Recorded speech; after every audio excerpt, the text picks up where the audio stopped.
After Rockstar's updates, the nightclub went from being good to becoming one of the absolute best businesses in GTA Online. Whether you're new or a veteran, this business prints money while you do almost nothing. Today, I'm breaking down the ultimate Nightclub Money guide. I'll cover everything step by step: the best location, upgrades, technicians, how to maximize profits, and the best-selling strategies in 2025. If you enjoy the video, give it a like and subscribe for more GTA Online guides. Let's build your empire.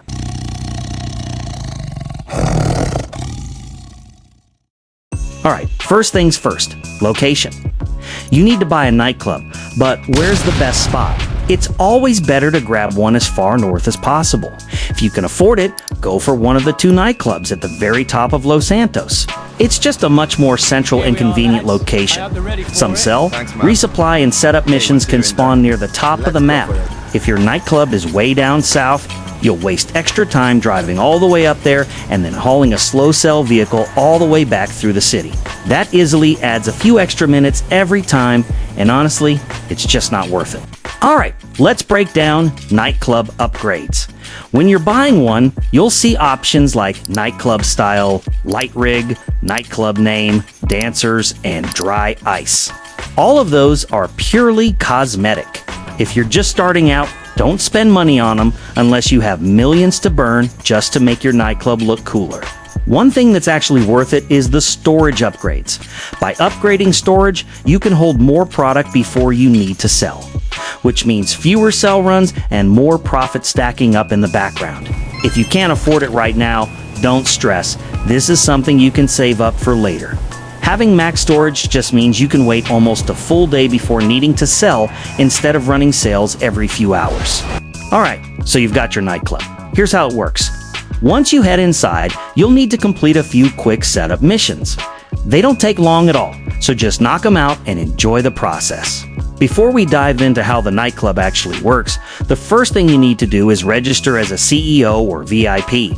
Just open your interaction menu, select Register as a Boss, and set it up. Once that's done, let's break down how this business actually works, because it can be a little confusing at first. Your nightclub makes you money in two ways. First, there's the club itself, the one upstairs where NPCs come to dance, drink, and party. This earns you passive income over time. But the real money comes from the underground warehouse. Here, you can hire technicians who automatically source cargo and product from your other businesses. Once enough stock is built up, you can sell it all for a big payout. What makes the nightclub such a great business is that both parts, the club upstairs and the warehouse downstairs, are almost completely passive. You barely have to lift a finger to make steady cash. Let's start with the nightclub itself. This part is super straightforward. Every 48 minutes, you'll earn money that goes straight into the safe in your nightclub office. All you need to do is stop by and collect it. How much you make here depends entirely on your nightclub's popularity. The higher the popularity, the more cash you'll collect each in-game day. Your main goal here is to keep that popularity bar as full as possible at all times. When it's maxed out, you'll be pulling in $50,000 every in-game day, and that's easy money for doing almost nothing. So, how do you keep that popularity bar full? There are a few ways to do that. The simplest way is by hiring DJs. On your nightclub computer, you'll see 4 DJs available. The first time you hire a new DJ, it will cost you $100,000 and your popularity bar will instantly max out, no matter where it was. After that, you can rebook any DJ you've already hired for $10,000, which will refill part of your popularity bar. It's quick, easy, and keeps that passive income rolling in. Using your basement computer skips the cutscene, making the whole process quick and stress-free. Another way to boost your popularity is by completing nightclub promotion missions. You can start these from the computer in your office by selecting Promote Club, or if you're not at your nightclub, just call Tony on your phone and select Request Club Management. Either method will send you on a short mission that raises your popularity bar a bit. Calling Tony is also a quick way to check your current popularity level without having to return to the club. This method is the cheapest way to keep your popularity maxed out. Plus, you'll earn a small cash bonus for completing each mission, making it a win-win.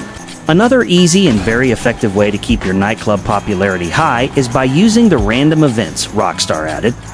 Either kicking out a troublemaker or driving a drunken VIP to their destination. Sometimes you'll need to drop them off at their home, sometimes at the hospital, and occasionally even at rehab. One of these events shows up roughly every 48 minutes, which is perfect timing since that's about as often as you need to refresh your popularity. Every hour or so, call Tony to check your popularity bar. If it's not full, head to your nightclub. There will usually be someone you can interact with. Kick out the troublemaker or deliver the VIP, and you'll not only get about $10,000 for your time, but also a nice popularity boost to keep your income flowing. That part is pretty straightforward.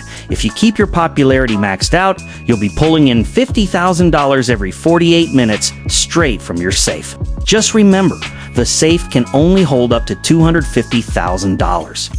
So make sure to collect it every few hours to avoid hitting the cap. Alright, now let's move downstairs to the warehouse. This is where things get more complex and a bit less beginner-friendly. The warehouse is where the big money is made, but it does take some investment to get going. First, you'll need to hire technicians, which cost a few $100,000 each. You start with one free technician when you purchase your nightclub, but you can hire up to 4 more. Each technician can be assigned to a specific product type. Their entire job is to source that product automatically and deliver it back to your nightclub. Once you've built up enough stock, you can launch a sale mission and cash out for a nice payout. And this is where the serious profit starts coming in. Here's where things start to get a bit more complex and a lot more expensive. Each product type you see on your nightclub computer is linked to another business you must own. The cargo and shipments is for your special cargo warehouse or the hangar. Sporting goods is for your bunker. South American imports is for your cocaine lockup. Pharmaceutical research is for your meth lab. Organic produce is for your weed farm. Printing and copying is for your document forgery office. And lastly, the cash creation is for your counterfeit cash factory. You can only assign a technician to collect cash creation if you actually own a counterfeit cash factory. The same rule applies to every other product type. If you want your technician to gather sporting goods, you need to own a bunker first, and so on. To take full advantage of all 5 technicians, you need to own all 5 of those additional businesses. This is why the nightclub warehouse isn't really a beginner-friendly moneymaker. Most new players won't have all those businesses yet. But if you're an experienced player with a fully built empire, this becomes one of the best passive income streams in the game. Assigning technicians doesn't slow down production in those other businesses.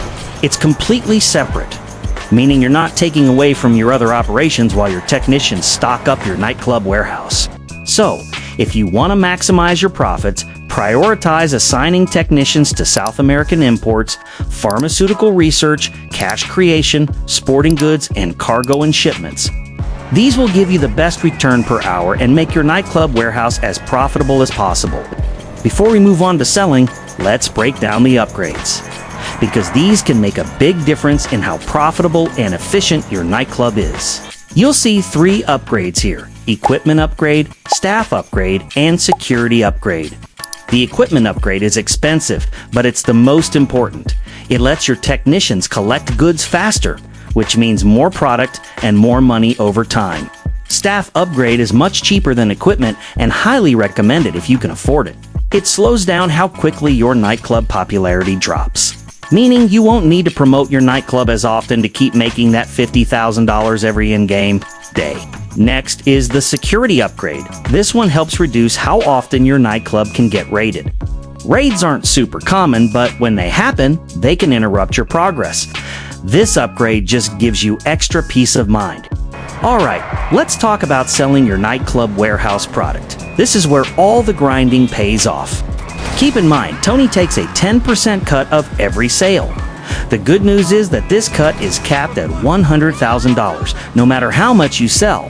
If you want to maximize profit, wait until your stock is worth at least $1 million before selling.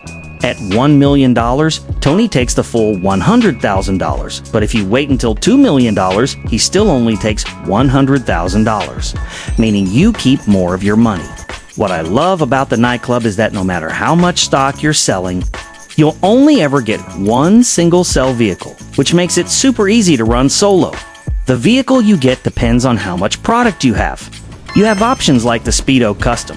This comes free with the nightclub and is used for sales of up to 90 crates. Next is the Mule Custom, which you'll need to purchase on Warstock, and it's used for sales between 91 and 180 crates. And lastly, we have the Pounder Custom, the biggest truck of the three, used for anything over 180 crates. You can upgrade all three vehicles with armor plating and even weapons, making cell missions a lot safer and way more fun. The last thing you need to know about the nightclub is that it also acts as the garage for your Terrorbyte, if you decide to buy one. The Terrorbyte is available on Warstock and is hands down the first thing you should buy before getting the Oppressor MK2, because it's the only place where you can customize and upgrade your MK2. On top of that, the Terabyte lets you run client jobs, which are quick, fun missions that pay surprisingly well and can be done solo, making it a great moneymaker on the side. So, to wrap it up, the nightclub is easily one of the best businesses in GTA Online, and for many players, it's the ultimate passive moneymaker. If you're building a solo grind, get your technicians set up, own the right businesses, and watch the money roll in while you do other things. If you enjoyed the video, give it a like and subscribe for more GTA Online guides. Thanks for watching, and I'll see you in the next one.